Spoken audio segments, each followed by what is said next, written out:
way. Let's go to the NFL. Adam Schefter reporting that former Cowboys head coach Mike McCarthy going to sit out this coaching cycle.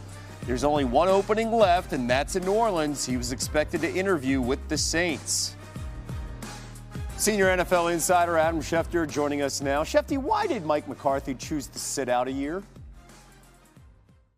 Well, Kevin, I don't know that that would have been his first choice. In a perfect world, I think he would have liked to have coached, but the opportunity never presented itself in the way that he would have liked. I think he would have liked for Dallas to work out. For various reasons, it didn't. He would have liked to have spoken to New Orleans and had those talks heat up. For whatever reason, they didn't. And when nothing seemed to materialize in a manner that was suitable for him, he decided to focus in on the hiring cycle of 2026, being that there's only one job left in this cycle, and it certainly didn't look like it was going to go to him.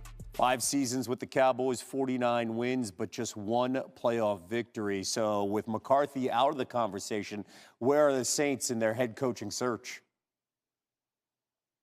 This is interesting, Kevin, because there aren't a lot of options right now. And stop me when you've heard this one before, but it looks like they're targeting a coordinator from your team, the Philadelphia Eagles, to hire potentially after the Super Bowl. The last time the Eagles were in the Super Bowl in Arizona, the Arizona Cardinals were targeting the Eagles defensive coordinator, Jonathan Gannon. And now that the Super Bowl is in New Orleans, the New Orleans Saints are targeting the Eagles offensive coordinator, Kellen Moore. Now, keep in mind, the last time the Cardinals wound up being disciplined for the way that they conducted their business with Jonathan Gannon, and the Saints have had some history with being in trouble with the league. Between the Saints' history and with what happened with Jonathan Gannon, I would think and expect that the Saints are going to do things by the book, which means that they cannot agree to a deal with Kellen Moore until after the Super Bowl. So if we get up to the Super Bowl and the Saints still don't have a head coach,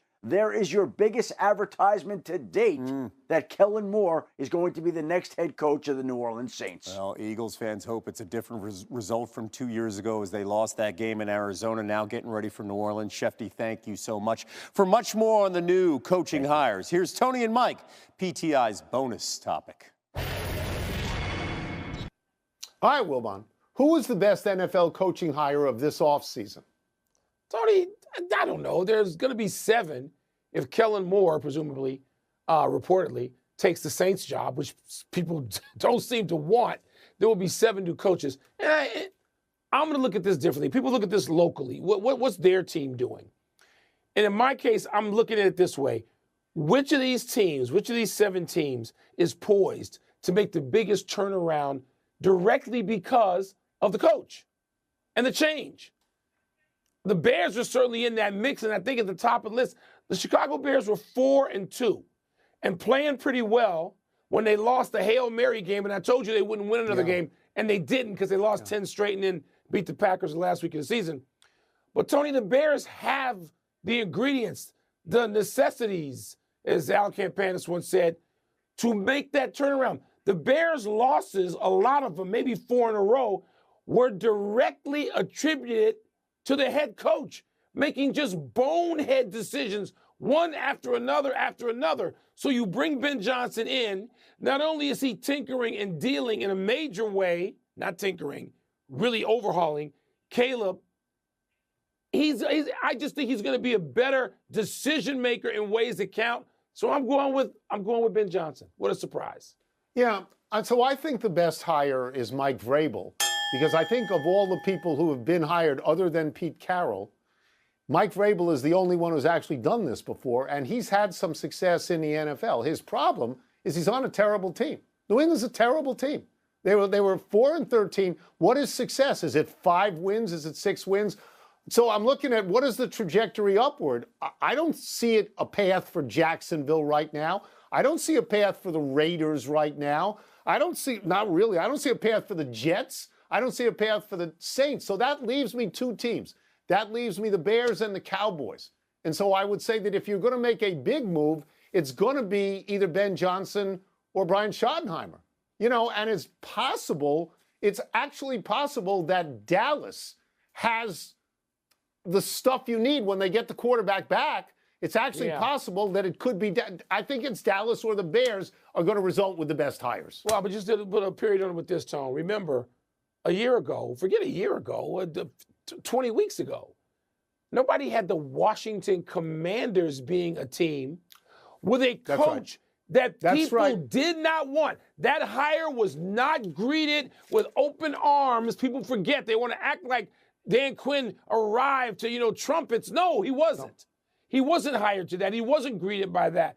And there are teams that in the NFL, more than any other sport, flop and go worst to first or first to worst sometimes. So I don't know. I don't know that we can. That's why I'm saying, I'm admitting up front, I don't know. Is there another Washington on the horizon for next season in the NFL?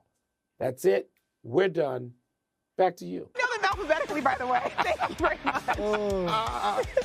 All righty. QB carousel spinning in the NFL, Jets and Steelers specifically.